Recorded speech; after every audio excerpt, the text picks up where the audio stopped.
Hello, everybody les amis, salut, c'est Sébastien sur Actualia, on YouTube et www.actualia.fr. Aujourd'hui sur la chaîne Info Multimédia, on va se poser une petite question pour les plus geeks d'entre vous. Le Raspberry Pi 5 peut-il être un PC de bureau à petit prix? C'est ce que nous allons essayer de se poser comme question et de développer le tout donc dans cette vidéo. Le Raspberry Pi 5 a fait son entrée sur le marché, relançant ainsi le débat sur son potentiel en tant que substitut viable à un ordinateur de bureau traditionnel. Alors, c'est pas fait pour ça au départ, c'est fait pour faire des projets électroniques, informatiques et tout, etc.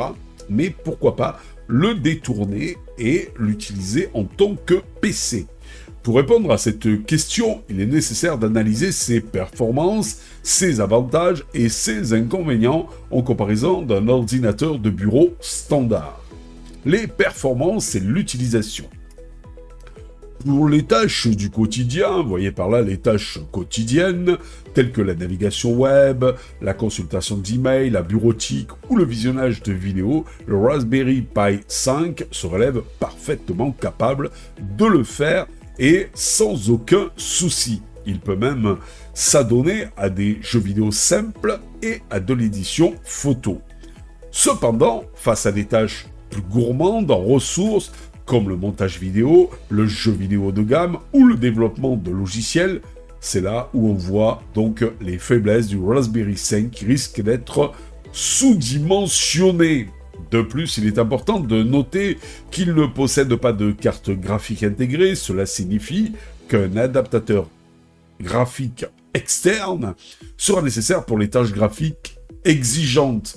Ça enlève déjà l'intérêt du Raspberry tout petit, tout mignon, qu'on peut mettre dans un petit boîtier. Avantage du Raspberry Pi 5 comme PC de bureau. Son prix. Son atout majeur réside dans son prix très attractif, accessible pour environ une centaine d'euros, contre plus de 500 euros pour l'ordinateur de bureau bas de gamme. Je dirais que maintenant vous en avez dans les 300 quand même, hein, donc correct. Donc dans le domaine de l'occasion, voire des fois moins. Format. Sa taille compacte en fait un choix idéal pour les espaces restreints. Silence. Fonctionnement silencieux, parfait pour une utilisation dans un bureau ou une chambre. Consommation d'énergie, très faible consommation permettant de réaliser des économies sur la facture d'électricité. Bon, ça, on va pas trop tabler là-dessus, mais disons que c'est vrai que vu qu'il est moins gourmand en énergie, on peut l'utiliser comme un serveur ou un système d'hébergement donc de votre site web à domicile, etc., etc. Flexibilité. Sa polyvalence lui permet d'être utilisé comme un PC de bureau, un serveur multimédia, un centre de domotique et bien plus encore. Oui, puisque le Raspberry 5, à la base, c'est un petit ordinateur prévu pour faire des projets électroniques et informatiques. De la bidouille, quoi. Inconvénient du Raspberry Pi 5 comme PC de bureau, ses performances. Et oui, ses performances limitées le rendent inadapté aux tâches gourmandes en ressources.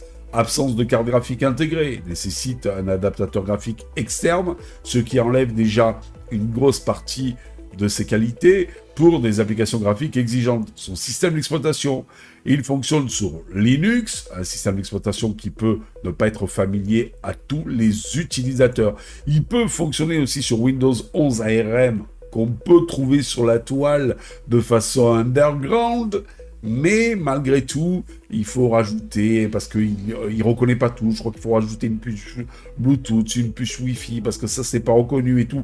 Enfin, c'est une caca, une catastrophe. Côté logiciel, certains logiciels ne sont pas disponibles sur Linux, nécessitant des alternatives. En résumé, le Raspberry Pi 5 constitue une excellente alternative pour les utilisateurs à la recherche d'un PC de bureau peu coûteux, compact, silencieux et économe en énergie.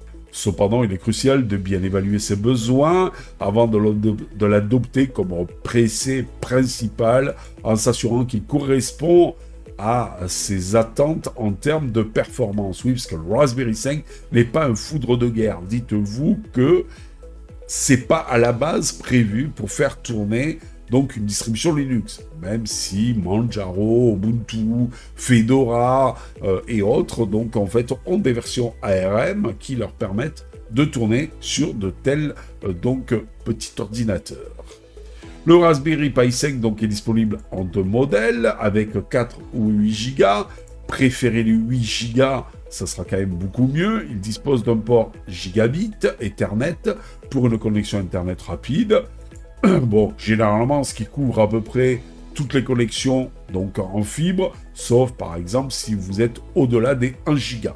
Il est possible de connecter plusieurs écrans au Raspberry Pi 5, 2 à ma connaissance. De nombreux accessoires sont disponibles pour le Raspberry Pi 5, comme des claviers, des souris, des boîtiers, sachant que les claviers et les souris, en USB ou en sans fil, ça marche super. Pour conclure, le Raspberry Pi 5 offre un rapport qualité-prix imbattable pour ceux qui recherchent un PC de bureau basique pour des tâches plus exigeantes, un ordinateur de bureau traditionnel, ou un PC en fait portable, reste préférable.